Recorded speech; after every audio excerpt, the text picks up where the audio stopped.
my name's Sally. I'm doing my 3B's presentation over an application called Pear Deck. Pear Deck is an online extension that you can add onto Google Slides, and it's super useful as an add-on because it adds lots of different educational aspects to Google Slides presentations that you might normally use in classrooms, but it makes it more engaging and fun for students during your lessons. So what is Pear Deck exactly? Here I have the website for Pear Deck, to kind of explaining a little bit about the app itself. It's not really an app so much as it is, like I said before, an add-on to online content that you might already have. So Pear Deck is a really good way to make your Google Slides presentations interactive with your students. It's a software add-on that works with Google Slides or any other Google presentational tool as well. And I believe there's also an add-on that is available for PowerPoint as well. Today I'm only going to cover the Google Slides component. So the way this works is students connect online with another internet-connected device that they may have, anything that has Wi-Fi capability, basically. And they can instantly engage with your presentation by logging onto that website, typing in a certain code, and being able to engage with your content. They can answer questions, provide feedback, engage with your presentation by participating in activities. There's lots of different options for which students can do.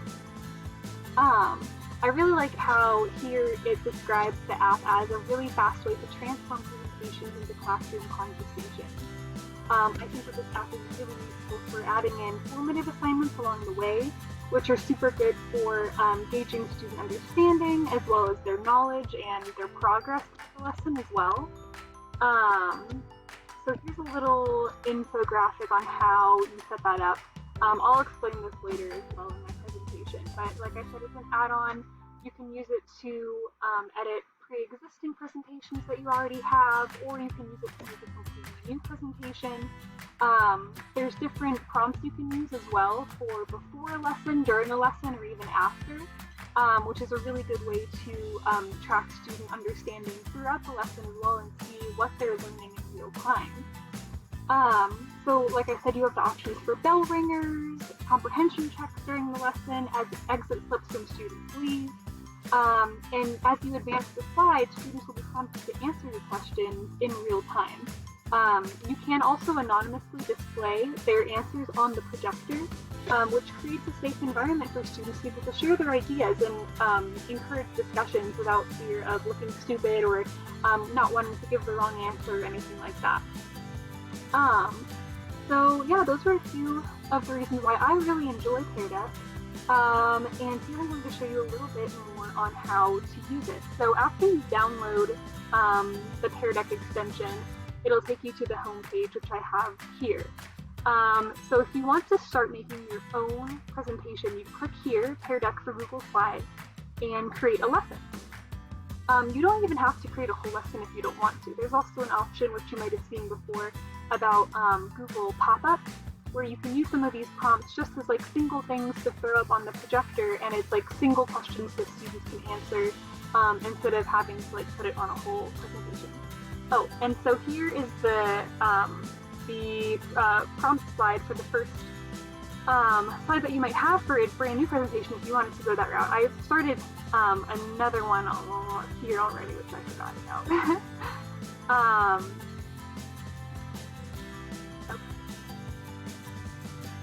So yeah, so making your lesson interactive with the power of Pear Deck. So first, I already have the pop-up over here, but this is where you find it normally.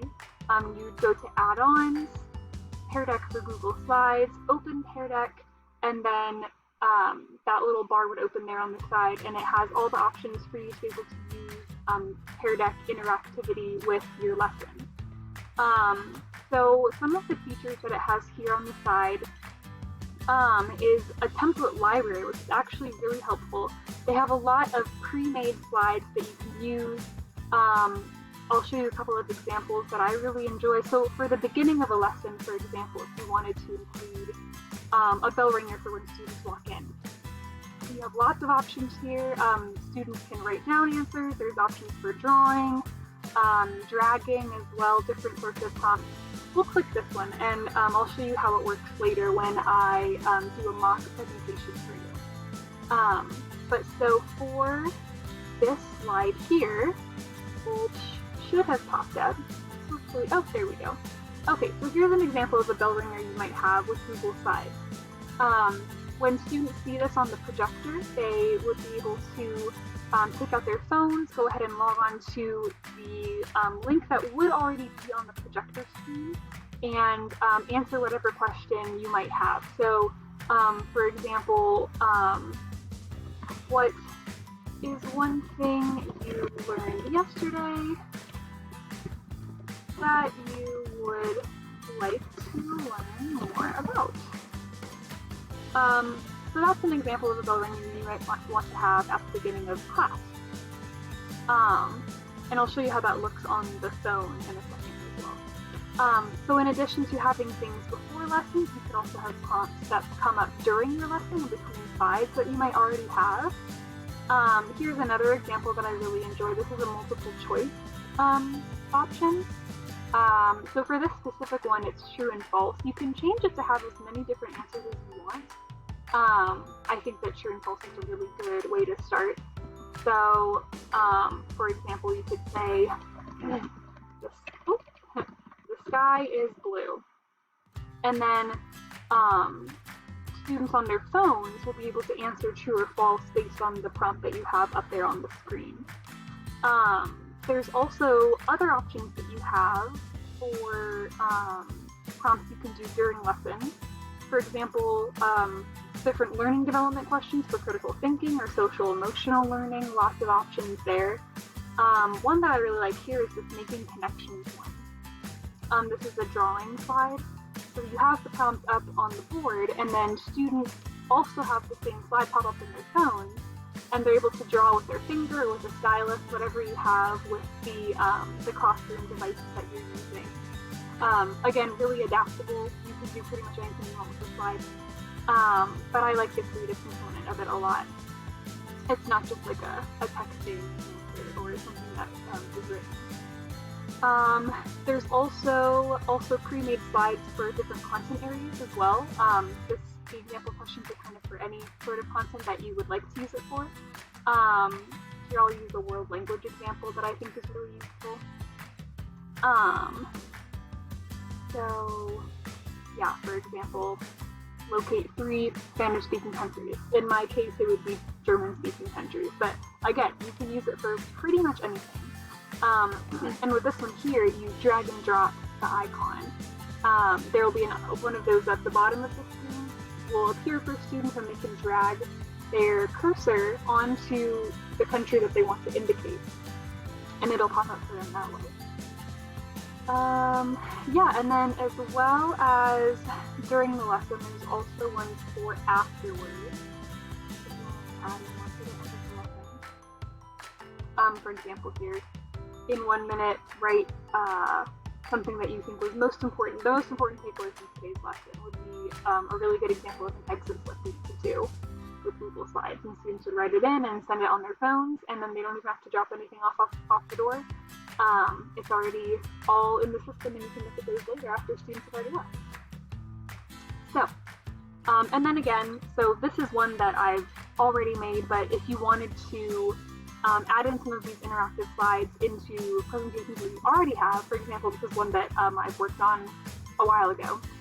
But if I wanted to, like in between these lessons, or even on the current slide, if you go to this tab here,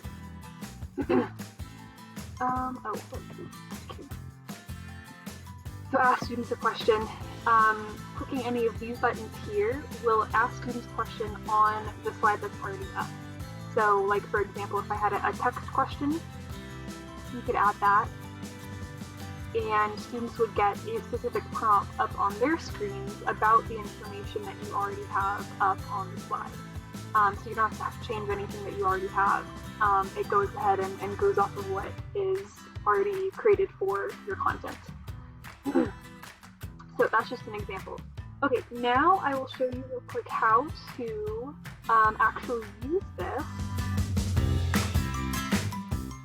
with a presentation. So I'm going to use my own device here.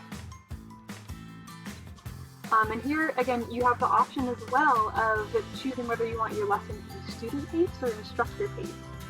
So if you want students to work all at their own pace, you can open up the first option and then see students' responses as they turn them in on their own time. So there's no extra pressure there, no answer anxiety or anything like that. But if you do want students to all answer at the same time, along with you and your instruction, you can click the instructor perspective. And that only gives students a set amount of time to answer questions, but it's easy to keep everyone together and on the same page as well. So here I launched the instructor-based, instructor-paced instruction here. Hopefully it'll load here in a second. This is going to be a little longer than 10 minutes. But that's it.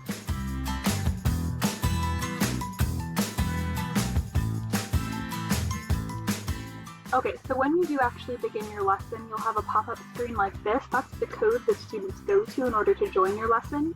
I've already loaded it up here on my screen here. I don't know if you can see that or not. But I have the actual presentation loaded on my phone.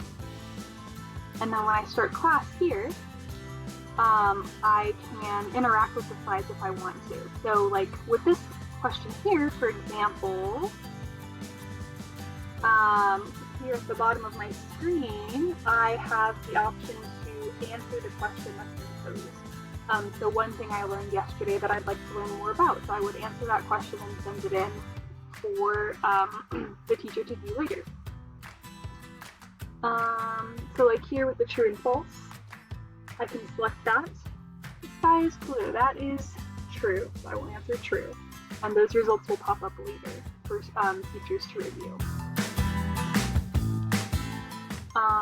And again, that's the drawing one. I won't have time to go through all of these individually, but the options for that use is there.